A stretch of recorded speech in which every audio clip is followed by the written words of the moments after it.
Jadi kalau kita bilang saya ikhlas, belum tentu. Karena memang ikhlas itu tempatnya di hati bukan di mulut. Jadi Bapak Ibu kalau dikasih apa-apa jangan ditanya, ikhlasnya gitu. Coba kita tanya, karena biar juga ada jawab ikhlasnya belum tentu juga. Belum tentu juga, karena ikhlas itu adalah perbuatan hati.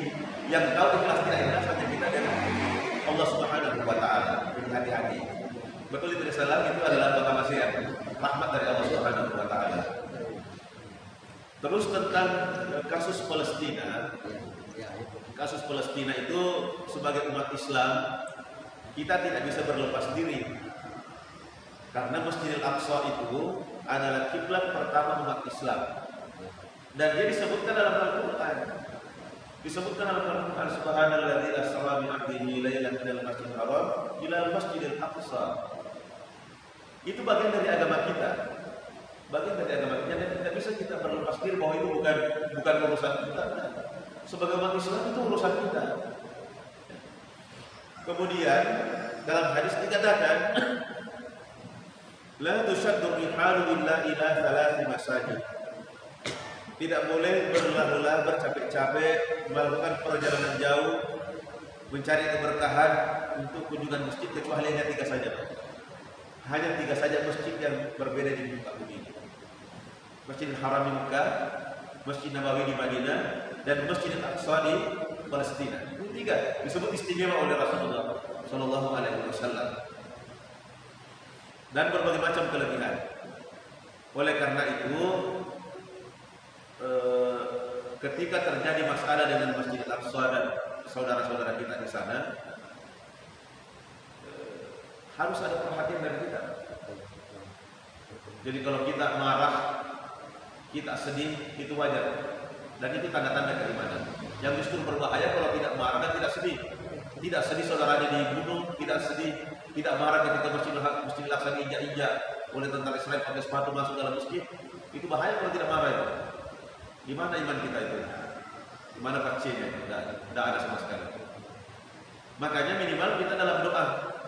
Bahkan dalam mazhab Syafi'i sebenarnya Pak, kalau kondisinya seperti itu 5 waktu kita kunut. 5 waktu. Umat Islam dibunuh. Masjidil Aqsa diinjak-injak.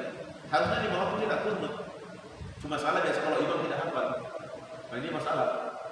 Ini masalahnya. Ya biarlah, cukuplah subuh saja dulu. Seperti tadi kita doakan bagaimana saudara kita didoakan di sana. Minimal kita kalau sholat subuh kita doakan mereka dalam kunut itu yang kita baca itu. Karena Rasulullah SAW dalam sebuah hadis menyebutkan, "Man lam yahtama bi umuril muslimin falaysa minhum." Siapa yang tidak memperhatikan urusan kaum muslimin, maka dia bukan dari golongan mereka. Bayangkan kita, kalau kita tidak punya perhatian terhadap mereka, kita dianggap bukan bagian dari kaum muslimin. Jadi minimal bantuan kita adalah bantuan doa. Alhamdulillah kalau bisa membantu dengan materi, alhamdulillah. Cuma jangan sampai konflik di sana itu kita impor masuk ke sini yang membuat kita juga berpecah belah, ya, dan justru itu mengantarkan kita untuk bersatu. Jangan justru perpecahan di sana mengantarkan kita di sini menjadi berpecah belah juga, karena di medsos kan terbelah juga itu masyarakat itu. Terbelah, jangan justru membawa perpecahan baru lagi. Jadi betul itu salah, kita doakan saudara-saudara kita di sana. Cuma mereka di sana itu keuntungannya setiap hari pintu jihad terbuka Pak. Pintu jihad ini adalah jalan pintas masuk surga. Jadi mereka ada keuntungannya di sana. Jalan masuk surganya lebih cepat gitu. Dan kita di sini ada hadis yang pernah saya baca itu. Mamata walam yabsu. Barang siapa meninggal dunia dan selama hidupnya belum pernah pergi berperang membela agama Allah, walam yuhaddits bihi nafsu, dan tidak pernah punya niat untuk itu, mata ala nifaq, maka dia mati dalam kemunafikan. Jadi seorang muslim harus ada niat di hatinya siap mati syahid. Itu Pak. Jangan sampai ada ketakutan mati membela agama. Itu bahaya itu. Jadi setiap muslim harus ada tertanam di hatinya siap mati membela agama. Hadisnya tadi, barang siapa yang mati dan belum pernah terjun medan perang membela agama Allah dan tidak pernah punya niat untuk itu, tidak pernah punya niat, maka dia mati dalam salah satu cabang kemunafikan. Jadi hati-hati dengan ini, hati kita ini. Jangan sampai takut mati membela agama Allah. Yang kedua tentang Lailatul Qadar tadi di salam itu memang menjadi khilaf di kalangan ulama kita, tapi saya sepakat bahwa tanda-tanda diterimanya amal seseorang itu adalah kebaikannya bertambah. Betul ya? Jadi kalau Ramadan dia rajin, di luar Ramadan rajin, tetap rajin, bahkan mungkin bertambah rajin. Oh berarti ini amal ibadahnya diterima karena kebaikan yang diterima itu melahirkan kebaikan baru. Saya ulangi, kebaikan yang diterima itu adalah melahirkan kebaikan baru. Dan tanda-tanda dari amal yang tidak diterima itu biasanya langsung stop. Jadi hati-hati ini. Konsisten ini, konsisten. Tapi memang ini bukan pekerjaan ringan, ini pekerjaan berat. Dan nikmat tertinggi menurut Syekh Ibnu Athaillah dalam matematika adalah dianugerahkannya kepada kita sikap istiqamah. Mungkin Bapak Ibu sering mendengar cerita para wali yang sholat duhur di sini, sebentar maghrib ada di Mekah, subuh ada lagi di sini, bisa berpindah dalam waktu yang cepat, atau jalan di atas air, berbagai macam kekeramatan. Tapi apa kata Syekh Ibnu Athaillah? Al-istiqamatu khairun min alfi karamah. Satu sikap istiqamah itu lebih baik dibandingkan 1000 kekeramatan. Kalau kita dengar cerita wali yang keramat-keramat itu luar biasa, Pak. Ternyata kekeramatan itu kata Syekh Ibnu Athaillah tidak ada apa-apa. Itu memang anugerah, nikmat. Tapi nikmat istiqamah lebih tinggi derajatnya. Kenapa? Kalau kekeramatan belum tentu mengantarkan masuk surga. Belum tentu. Itu kadang Allah berikan kekeramatan kepada seorang hamba seperti seorang orang tua memberi gula-gula kepada anak. Gula-gula supaya lebih dekat lagi. Jadi dikasih kelebihan supaya lebih dekat lagi dengan Allah. Tapi kalau sudah istiqamah sudah pasti dekat dengan Allah. Makanya Bapak Ibu, kalau Allah menganugerahkan kecintaan kepada agama, 5 waktu di masjid, melakukan kebaikan-kebaikan, itu harus lebih disyukuri dibandingkan nikmat materi. Karena itu tanda bahwa Allah mencintai Anda. Saya sudah pernah sampaikan hadisnya, bahwa nikmat Allah itu ada 2. Ada nikmat dunia, ada nikmat akhirat. Nikmat dunia ini ya, diberikan kepada siapapun hambanya. Dicintai atau tidak dicintai, kalau nikmat dunia Allah kasih. Tapi ingat, wala yu'ti illa liman yuhib. Tapi nikmat agama tidak diberikan kecuali kepada hamba yang dicintainya saja. Dan nikmat agama yang termasuk tertinggi tadi adalah sikap istiqamah tadi, konsisten dalam kebaikan. Itu luar biasa nikmat itu. Jadi betul tidak salah, saya sepakat dengan itu. Soal waktunya Lailatul Qadar itu masing-masing pengalaman pribadi kita masih berbeda. Iya. Iya. Terus tentang tuntunan sholat Idul Fitri, Idul Adha. Perlu saya sampaikan bahwa apa yang Bapak sampaikan tadi itu tidak membatalkan atau tidak mempengaruhi sah tidaknya sholat Idul Fitri itu, karena itu hanya bagian dari sunnahnya saja. Jadi walaupun tidak dibaca sekalipun, tidak dilakukan sekalipun, tetap sah sholatnya. Yang inti itu adalah takbiratul ihramnya. Itu yang inti, karena rukun sholat. Tapi takbir tambahan yang 7 kali dan 5 kali itu, walaupun tidak dilakukan sekalipun, sholatnya tetap sah. Apalagi bacaannya. Tetapi karena ini berpotensi menimbulkan perbedaan, maka harus diperjelas. Jadi cocok nih tadi. Jadi niat dulu, yang pertama niat dulu. Jadi takbir pertama itu takbiratul ihram. Jadi misalnya usolli sunat Idul Fitri rakaat ini ada makna Allahu Akbar. Nah, setelah itu baca doa iftitah. Doa iftitah ini hukumnya sunnah. Dibaca dapat pahala, tidak dibaca juga tidak apa-apa. Tapi lebih bagus dibaca karena namanya juga sunnah ya, dapat pahala dibaca. Kemudian setelah itu takbir tambahan 7 kali. Jadi takbir belum membaca subhanallah walhamdulillah, langsung takbir kembali Allahu akbar, baru baca subhanallah walhamdulillah wala ilaha illallah wallahu akbar. Itulah yang berulang sampai 7 kali di rakaat pertama, 5 kali di rakaat kedua. Kalau di rakaat pertama takbiratul ihram tidak dihitung, di rakaat kedua takbir intiqal, takbir peralihan dari rakaat pertama ke rakaat kedua itu juga tidak dihitung. Jadi 5 kali itu, ya. Tapi itu bukan prinsip. Artinya dibaca juga tidak tidak dibaca atau tidak dibaca tidak membatalkan sholat yang kita lakukan. Karena itu bagian dari tambahan saja. Gitu Pak ya. Jadi cocok yang kita punya itu yang cocok. Jadi takbir dulu baru tasbih. Iya. Terus yang kedua tentang zakat mal. Salah satu yang berhak menerima zakat mal itu adalah orang yang terlilit utang. Terlilit utang karena kebutuhan pokoknya atau karena urusan agamanya, bukan utang karena bisnis. Bukan karena bisnis. Dalam kasus PNS tadi yang terlilit utang, itu dari awal sudah salah. Karena menurut perhitungan, kredit itu, utang itu maksimal 30% dari penghasilan. Itu cicilannya. Maksimal kalau mau lewat 40 lah. Karena kapan lewat dari itu pasti kesulitan. Biasanya yang membuat mereka sulit itu karena ada manipulasi data. Ada manipulasi data. Seandainya data ada benar, menurut perhitungan yang benar, itu kan sudah dihitung itu bahwa ini kebutuhan dasar kita segini. Kebutuhan dasar. Jadi memang dari awalnya sudah salah. Saya sering mengatakan hindari hutang. Hindari hutang. Kalau kau terpaksa harus berutang, pastikan 2 hal. 1, niat lurus untuk membayar.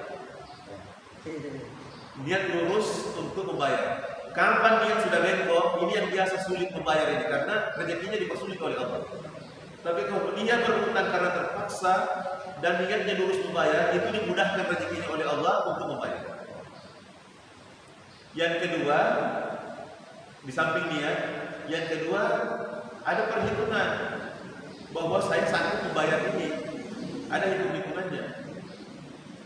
Kalau memang secara hitungan memang tidak sanggup, jangan. Ini tidak kadang karena mau hidup mewah atau nyaman, tapi justru mempersulit diri di belakang. Ini Bapak Ibu, saya ingin mengingatkan bagaimana gambaran kesulitan yang dihadapi oleh Rasulullah. Itu istri beliau, Aisyah radhiyallahu anha, pernah mengatakan, dapur kami di rumah itu kadang 2 purnama tidak pernah menyala. Kalau 2 purnama berarti 2 bulan. Tidak pernah menyala. Berarti tidak pernah masak selama 2 bulan. Apa yang dimakan pada kurma dengan air putih saja selama 2 bulan. Kurma juga dengan air putih selama 2 bulan. Untuk bertahan hidup. Jadi kalau kita mengalami penderitaan, saya kira tidak ada yang menderita sampai segitu Rasulullah itu. Tidak ada. Kita kadang hanya karena keinginan, bukan kebutuhan. Kalau kebutuhan dimaklumi Pak. Kalau kebutuhan dimaklumi. Tapi kalau keinginan tidak ada batasnya. Tidak ada batasnya. Jadi pastikan kalau mau ngambil hutang, itu tadi 2 hal itu. Niatnya lurus. Kemudian yang kedua, secara perhitungan memang kita sanggup untuk membayar. Ya. Jadi kalau kasusnya tadi itu saya menganggap dia tidak berhak untuk menerima zakat karena dari awal sudah ada yang tidak beres. Sudah ada yang tidak beres. Itu harus dia berusaha untuk lepas dari situ. Iya. Iya. Ini menyangkut masalah Lailatul Qadar. Iya. Nah itu Lailatul Qadar kan setiap bulan yang artinya dalam bulan Ramadan pasti turun. Pasti turun itu. Iya. Jadi kalau turun, semua orang yang beribadah di dalam turunnya itu, apakah memang semua itu diberikan pahala yang sama, artinya tambahan pahala dari ibadahnya itu, atau berkah dari ibadahnya itu? Artinya tidak tertentu hanya satu orang atau dua orang yang dikasih. Artinya apakah memang secara keseluruhan pada saat turunnya itu ada orang yang beribadah mendapatkan pahala yang besar? Jangan sampai karena ada pendapat bahwa hanya orang ini dapat, orang ini tidak dapat. Padahal satu sama dalam malam itu ada turun. Berarti semua yang beribadah dalam semua itu semua dapat. Apa itu? Jadi ada rahmat yang bersifat umum, ada rahmat yang bersifat khusus. Jadi kalau bahasa Makassar itu kan ada istilah raci-raci. Ada juga yang dapat tumpahan. Jadi kalau raci-racinya sih ada apa? Nah, ada juga yang dapat tumpahannya yang banyaknya, tergantung dari keikhlasannya dan kesungguhannya dalam beramal dan rahmat dari Allah Subhanahu wa taala.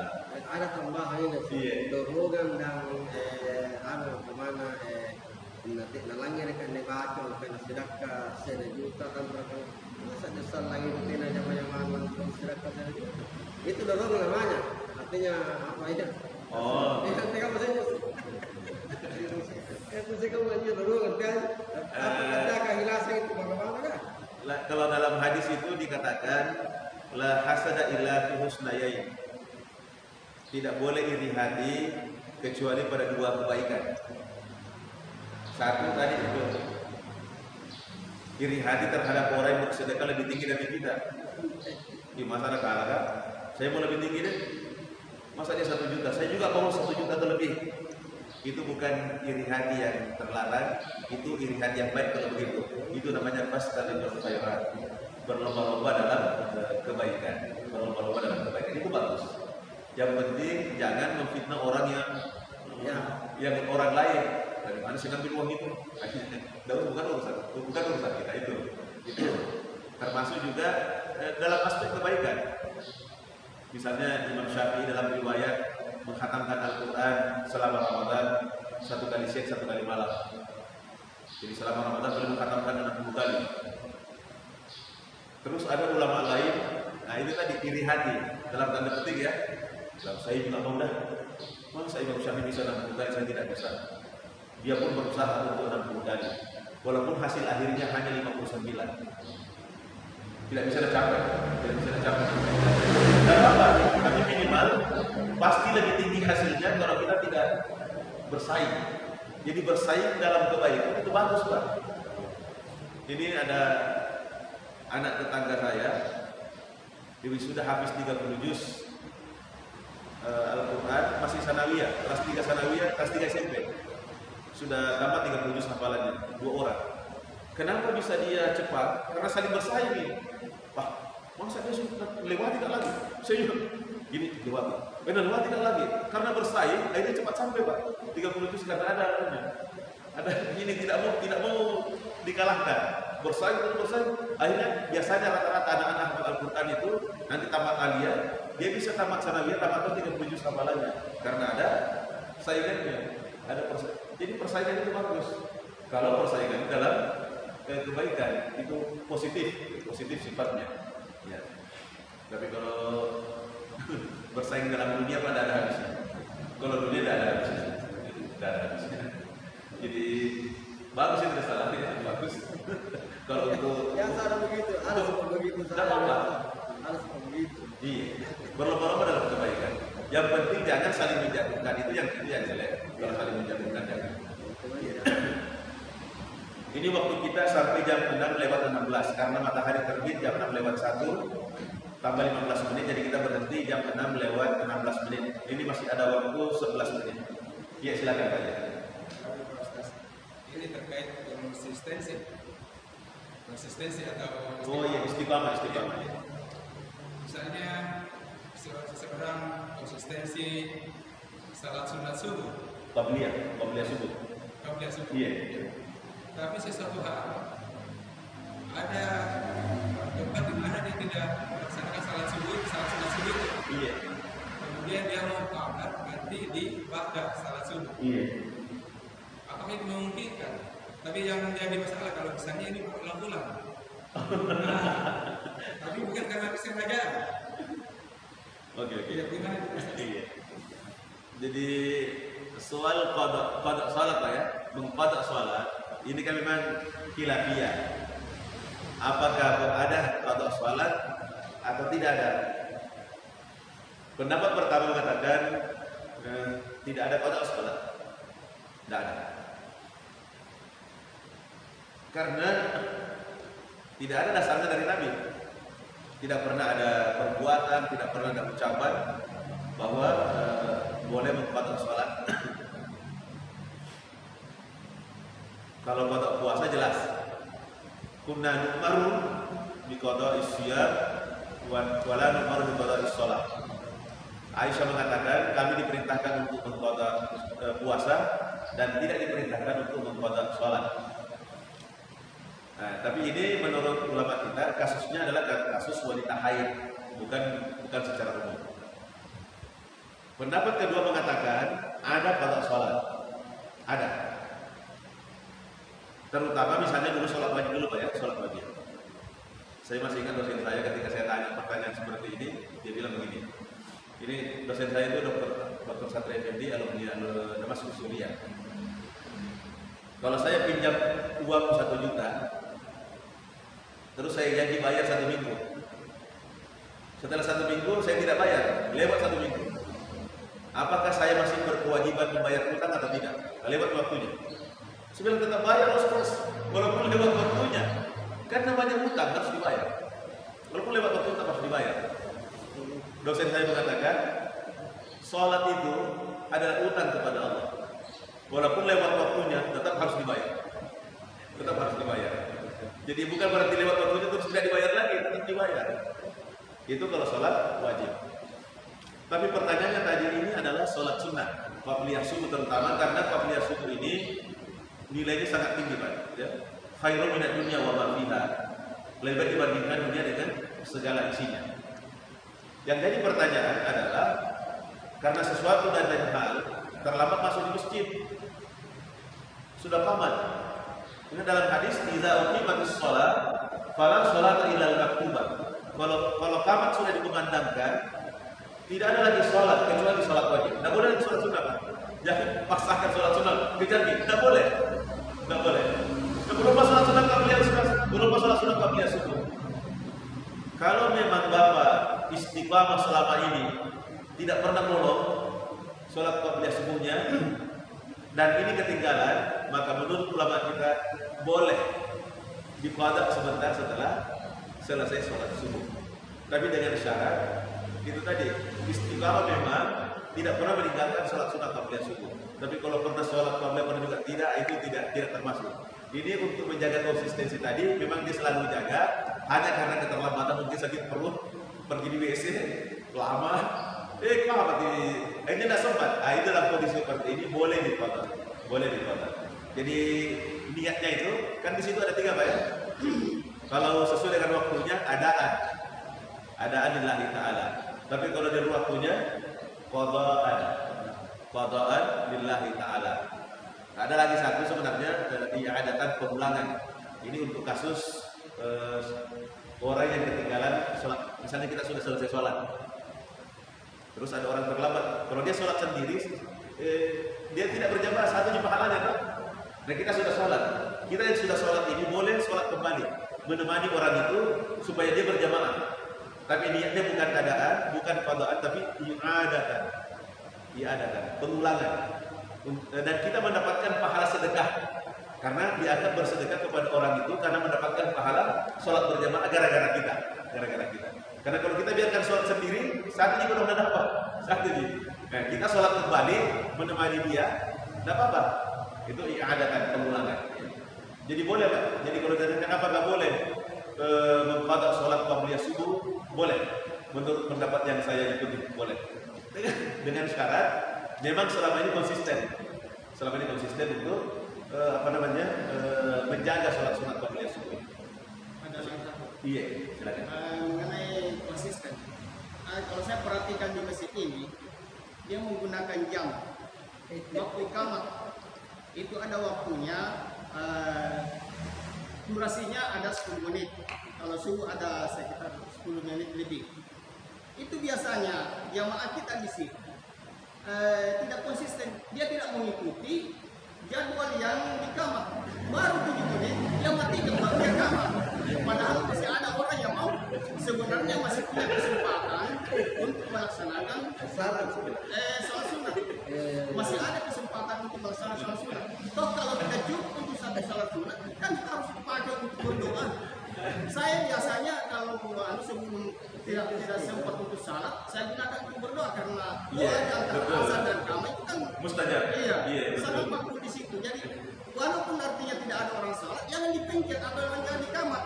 Kita harus konsisten gunakan itu alat. Yang kedua, supaya kita bisa berdoa sampai batas waktu. Karena ini bisa hilang, doa bisa hilang, salat bisa hilang. Karena hanya mengejar alasannya apa? Nah, karena bagus kalau kita salat di awal waktu itu alasannya. Kalau begitu jangan dipakai. Ya. Jadi Langsung begini. saja kamu selesai ke alasan kamar. Supaya itu alasannya.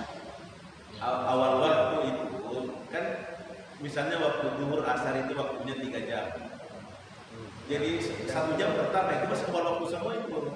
Masih awal waktu semua. Ya. Saya perhatikan kalau di Mekah dengan Madinah itu kalau subuh itu sekitar 15 menit jaraknya antara azan dan iqamah. Kalau maghrib itu 5 menit. Ya. Tapi kalau kita di sini kalau maghrib langsung ya. Nah, jadi ini sebenarnya tergantung kesepakatan saja. Dan ingat kesepakatan itu ditaati. Kan dalam hadis dikatakan al-muslimuna ala syurutihim. Orang Islam itu terikat dengan syarat perjanjian.